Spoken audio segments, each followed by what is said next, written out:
Ciel bleu et paysage splendide, tel était le menu proposé aux 100 concurrents qui se sont engagés sur les routes du 7e rallye du Chablais qui a eu lieu vendredi et samedi.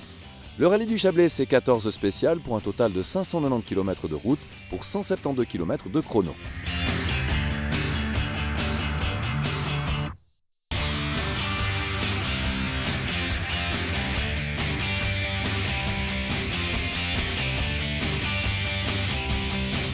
Chaque année, on essaye d'évoluer. Ça fait 6 ans que le comité est en place, que c'est toujours la même équipe. Donc on a une équipe solide à la base de 9 personnes. Et après, il y a tous les dicasters qui sont là autour. Mais on essaye de s'améliorer chaque année et d'avoir une épreuve incontournable dans le Chablais. Il y a une 70aine de responsables de dicasters de chaque plan de l'organisation. Et puis après, pendant les 2 jours de course, on a environ 400 bénévoles qui gèrent le trafic, les commissaires de piste, les gens de la logistique, de la subsistance, donc la sécurité, tout ce qui est médical et dépannage. Et pour que la mécanique du rallye du Chablais fonctionne, il y a toute une équipe qui travaille dans l'ombre pour une gestion optimale de la course.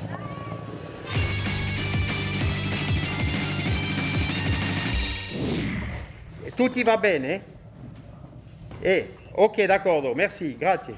Ok, tout y va bene. Bon, c'est bon. Alors on se trouve ici à la salle de direction de course, qui est en fait le centre névralgique du rallye, où toutes les liaisons radio, les liaisons GPS par lesquelles on observe les voitures arrivent. À partir de la 39, tu les fais partir de minute en minute, comme elles arrivent chez toi.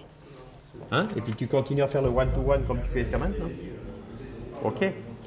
Alors ici dessus, on voit les voitures qui sont sur la course. Donc on voit l'indication de la voiture, de la flèche, on voit qu'elle roule. Si on clique dessus,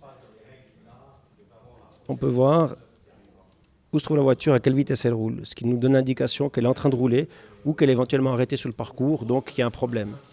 L'équipage a aussi la possibilité sur une touche SOS de sa balise de nous appeler directement, ce qui nous permet de savoir qu'on doit stopper la course, envoyer des secours et de dialoguer avec l'équipage au travers de cette balise GPS.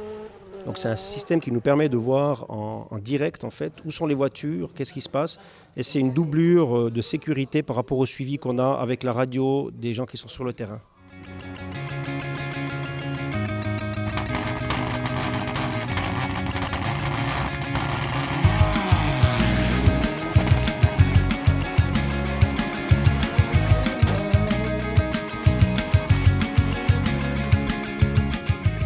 Au départ de chaque spécial, on a des moyens d'intervention à disposition, à savoir un médecin, une ambulance, une dépanneuse, des pompiers. Et ces moyens d'intervention sont envoyés par nous ou par le chef d'épreuve qui est au départ, selon les informations qu'on a des gens qui sont sur le terrain, ou selon l'information de l'équipage qu'on a eu au téléphone, à savoir est-ce qu'il y a des blessés, pas de blessés, est-ce qu'il faut une dépanneuse pour sortir la voiture, etc. Donc tout ça est centralisé ici. Donc on a 2 postes distincts qui gèrent séparément une spéciale à la fois. Donc on a 2 spéciales qui tournent en même temps. Une équipe gère une spéciale, l'autre équipe gère une autre spéciale, complètement autonome avec les mêmes moyens pour chaque spéciale. Départ, j'écoute.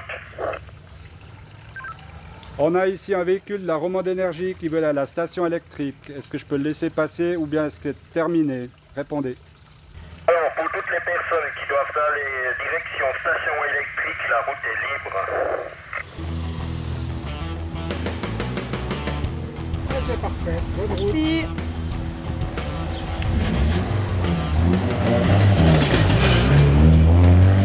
Le poste ici, ça s'appelle le CH, le contrôle horaire. C'est pour obliger les pilotes à arriver à l'heure définie par la direction du rallye. Et puis une fois qu'ils sont ici, on leur pointe leur carnet de route. Et ils ont 1 minute pour rentrer, enfin 59 secondes. Et une fois qu'ils sont là, donc on leur donne 3 minutes et c'est le temps qu'ils ont pour rejoindre le départ et puis se préparer, s'harnacher dans la voiture. On est au départ de la spéciale 1 à Sonzier. Alors le chef d'épreuve, c'est de la mise en place complète de la sécurité pour l'épreuve spéciale, la mise en place des commissaires et puis tout le système de sécurité. C'est moi qui donne les informations nécessaires aux commissaires avant l'épreuve et puis pendant l'épreuve qui gère au niveau des départs.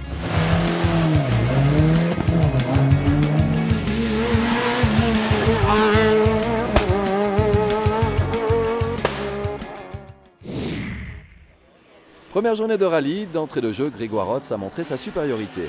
Sur les 3 premières spéciales, le pilote de la Peugeot 207 a réalisé un carton plein en devançant à chaque fois le Valaisan Florian Gonon. Seule la 4e et dernière spéciale du vendredi a échappé aux Neuchâtelois en faveur de Gonon.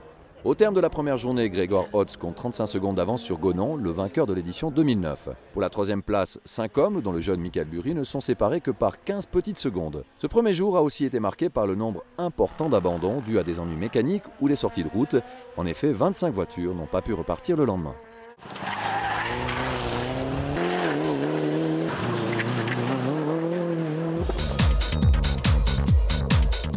Mais le rallye du Chablais, ce n'est pas qu'une compétition, c'est aussi une manifestation qui a du cœur. La veille de la course, les organisateurs ont en effet permis à des enfants transplantés de pouvoir réaliser leurs rêves en prenant la place d'un copilote.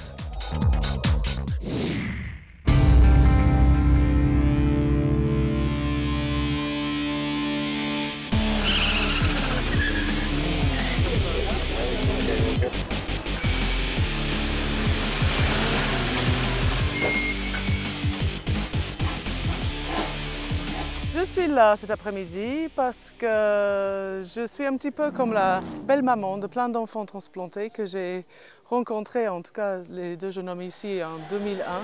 Et j'aime bien quand je peux leur donner l'occasion de faire des trucs sympas. Ils ont fait des vols en avion, ils ont fait des sauts en parapente et aujourd'hui ils vont faire un petit peu de voiture.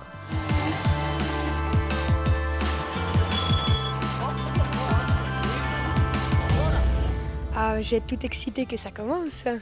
Et puis, je vais prendre un peu peur de la réalité de la vitesse de la voiture. Puis voilà, j'espère un peu de prendre de bonheur.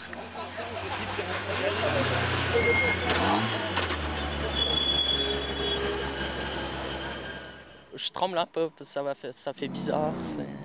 Ça fait déjà bizarre d'être ici. Parce que quand on voit toutes ces voitures de rallye, c'est exceptionnel. Et en fait, il n'y a pas d'assistance après chaque spécial. Alors c'est des groupes soit de 3, soit de 2 spéciales. Et après, il y a un parc d'assistance où ils changent les pneumatiques. Oui, ils peuvent tout changer. Voilà.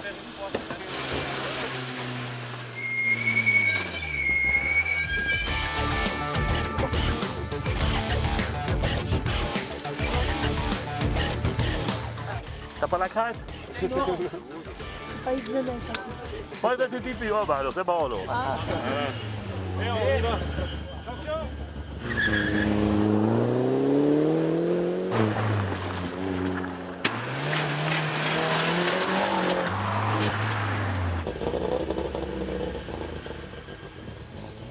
Nickel, c'était super. Super. Très bien alors. Grâce à lui que tout ça se passe. Par rapport à la DS3. Et puis là, vous avez... Je propose un petit souvenir, signé. Oh, superbe. Une photo signée aussi par l'homme. Il n'y a pas pour toi.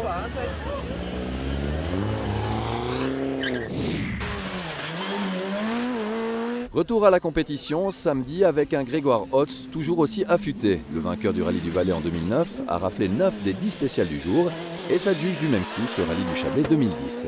Et c'est la 2e fois qu'il remporte cette compétition après 2008. Allez, c'est parti!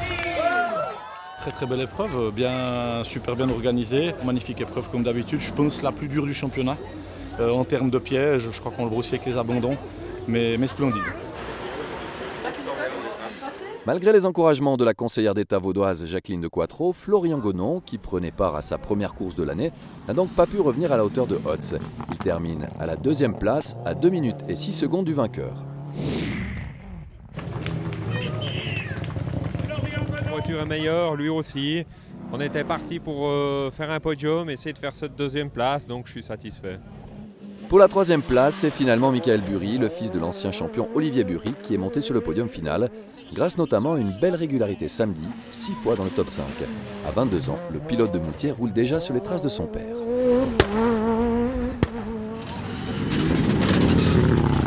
L'édition 2010 vient de se terminer et le rendez-vous est déjà pris pour 2011.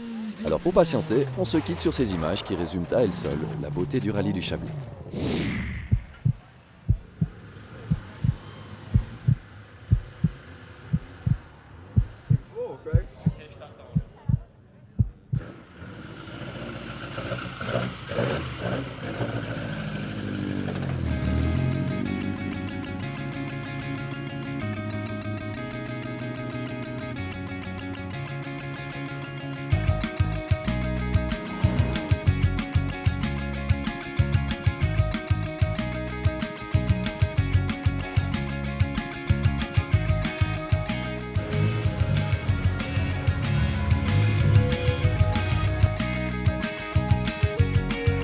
Voilà, là, le support au bas, là.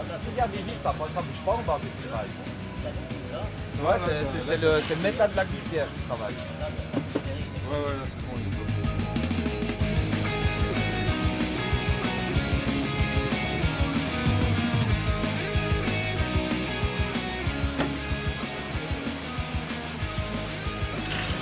On déglace les disques, ça fait de l'eau.